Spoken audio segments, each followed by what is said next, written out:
30 degrees of air temperature. 50 degrees of track surface. Thick, humid Florida air that turns cooling systems into the weakest point on any Formula One car. Every team on the grid faces the same Miami problem, and every team reaches for the same solution. Open the bodywork, bolt on louvers, accept the drag penalty, and hope the lap time loss doesn't cost you a podium. So why is Ferrari doing the exact opposite? Heading into the hottest race on the calendar, Ferrari is shrinking their side pods. Not opening them. Not adding cooling exits. Shrinking them. And this isn't a last-minute aerodynamic gamble. This is the visible result of a decision Ferrari made before the 2026 season even started, a decision buried inside the cylinder head of their engine that is now paying off at the exact track where it matters most. Ferrari is bringing a reshaped side pod to Miami with the changes focused on the rear section of the car.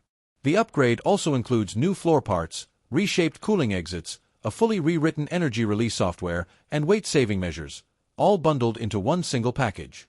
The team is treating this as a package and a half, and the scope of what is coming shows that framing is not an overblown claim. It was late 2025, and Ferrari's engine team in Maranello was locking in a decision that would define their entire 2026 campaign. Every other maker on the grid builds their cylinder heads from aluminum. Ferrari chose steel. On paper, that sounds like a step backward. Steel is heavier, harder to shape, and not what Formula One engines are normally built from.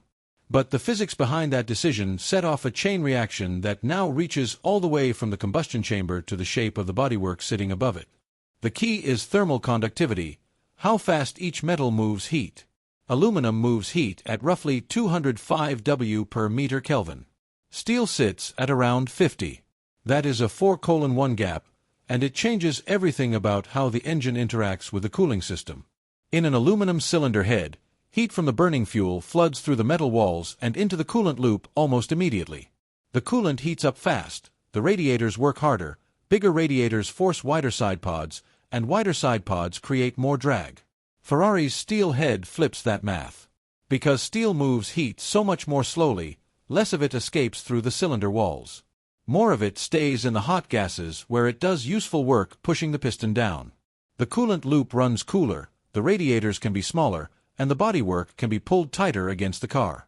To solve the weight problem, Ferrari teamed up with Renewer on a 3D metal printing process, building the cylinder head layer by layer with copper and ceramic blends mixed into the steel, producing ultra-thin walls and internal cooling channels that would be impossible with traditional casting. The 2026 regulations also helped. The minimum engine weight was raised from 120 kilograms to 150 kilograms, which absorbed much of the steel weight penalty before it ever became a problem on track. Steel can handle running temperatures around 400 degrees Celsius before weakening. Aluminum starts breaking down closer to 300 degrees Celsius. That higher ceiling means Ferrari can run their coolant hotter, which widens the temperature gap between the coolant and the outside air. A bigger temperature gap means the radiators pull heat out more efficiently per square centimeter of surface. Every link in the chain builds on the last. Less heat created, smaller radiators needed, higher running temps handled, tighter bodywork possible. To understand what that actually means during a race in brutal heat, consider what happens when track temperatures climb above 50 degrees Celsius and the air turns thick with Florida moisture. Every team has a heat ceiling. When a car approaches it, the engineers face two choices. They can open the bodywork before the race, accepting permanent drag for the sake of keeping the car alive. Or they can keep the bodywork tight and manage the heat through power cuts, telling the driver to short shift or coast through certain corners to bring temperatures back down. Neither option is fast. Ferrari's steel head gives them a third option. Keep the bodywork tight and keep running at full power, because the heat ceiling is simply higher than everyone else's. In Miami's conditions, the gap between a car running with open bodywork and a car running with closed bodywork can be worth 2 to 3 tenths of a second per lap over a full race distance. Spread that across 57 laps and the time gained adds up enough to change a finishing position. The contrast with the rest of the grid is sharp. Mercedes has a long history of adding cooling louvers to the engine cover when outside temperatures climb. McLaren brought 10 separate bodywork updates for Miami in 2024, including fully reworked louver layouts. Aston Martin has widened rear cooling exits and added extra cockpit cooling inlets. The pattern is the same everywhere. Heat goes up, bodywork opens, drag rises, lap time suffers. Ferrari's steel cylinder head breaks that pattern. Look at the SF26 and the thermal advantage shows up in its physical shape. The SF26 runs the smallest airbox of any car on the 2026 grid, a triangle-shaped design that packs the cooling into the side pods rather than above the engine. The rear end tapers more sharply than any rival, creating the tightest Coke bottle region on the grid. Ferrari's bypass duct system, where air enters through high-mounted intakes and exits at the base of the engine cover through a deeper channel, creates a fundamentally different internal airflow path. Pulling the rear section inward reduces drag directly and simultaneously sends cleaner, faster air to the diffuser, generating more downforce from the floor without adding drag. This directly feeds the second major element of the Miami package, the Macarena rear wing. Ferrari is bringing back a refined version of this rotating wing system, first shown earlier in 2026 and pulled after material issues forced its removal in China. The updated version is lighter and reshaped to work with a narrower rear side pod profile. The system works by rotating the rear wing to a flatter angle on straights, cutting drag and allowing higher top speeds, then rotating back to a steeper angle through corners to restore the downforce the driver needs. The 2026 rules allow this kind of active aerodynamics for the first time, and Ferrari has been one of the most bold teams in using it. The critical requirement is clean airflow. Dirty air from bulky side pods or a rough Coke bottle shape reduces the Macarena system's effectiveness. The wing moves, but the speed benefit shrinks. The side pod reshaping and the Macarena wing are not two separate upgrades. They are built to work as one. The new floor arriving in Miami was originally planned for the cancelled Bahrain Grand Prix. When both Bahrain and Saudi Arabia were dropped from the calendar due to regional instability, a surprise 5-week gap opened between the Japanese Grand Prix and Miami on May 1st. Ferrari's team boss used that window aggressively, merging the Bahrain floor with parts intended for later in the year, creating a larger combined step than the team would normally attempt in a single race weekend. This breaks the usual philosophy of Ferrari's current tech chief, who typically introduces changes in small, measurable steps. Bringing multiple upgrades simultaneously means more speed potential on day one, but also more risk if the new floor clashes with the reshaped side pods in ways the airflow models did not predict. The April 22nd filming day at Monza is Ferrari's only real-world check before racing. Monza was chosen deliberately. Its long straights and heavy braking zones stress the energy recovery system in exactly the ways Miami will.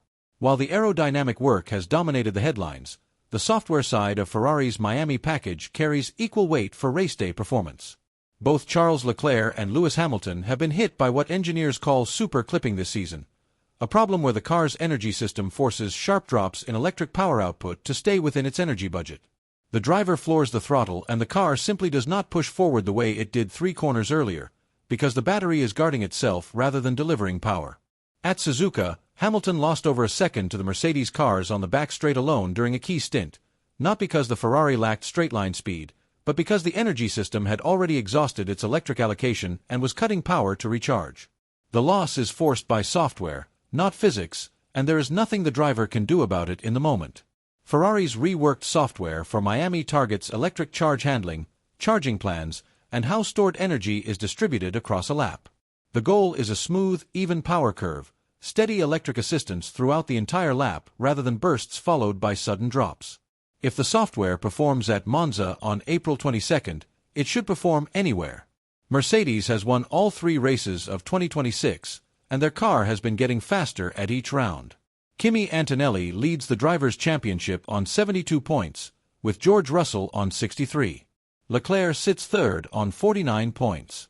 Ferrari trails Mercedes by 45 points in the constructors' standings after just 3 rounds. The power gap between the two teams is estimated at roughly 20 brake horsepower, partly because Mercedes has been running compression ratios above 16:1, a technical interpretation the FIA will close from June 1st with a new hot test rule. Ferrari cannot wait for that regulatory correction to take effect. Miami is now. McLaren adds a second layer of pressure. Oscar Piastri finished ahead of both Ferraris at Suzuka, and McLaren is bringing their own major upgrade package to Miami. New floor, fresh rear wing parts. If McLaren closes the gap to Ferrari while Ferrari is still chasing Mercedes, the constructors' fight becomes a 3-way war that stretches resources at exactly the wrong time. The historical comparison that most naturally comes to mind is McLaren and Honda's size zero concept from 2015. Shrink the engine, shrink the cooling, shrink the bodywork, gain aerodynamic freedom. The result was a disaster. Honda's engine was both weak and fragile, and the car scored just 27 points across the entire season. But that comparison does not hold here. Honda was asked to force-fit an engine into a shell it was not designed for. Ferrari's approach is the opposite. The steel cylinder head was not chosen to allow smaller side pods. It was chosen for combustion efficiency, for its ability to keep more heat energy in the gases where it generates real power. The cooling advantage is a consequence of a better engine, not a compromise of one.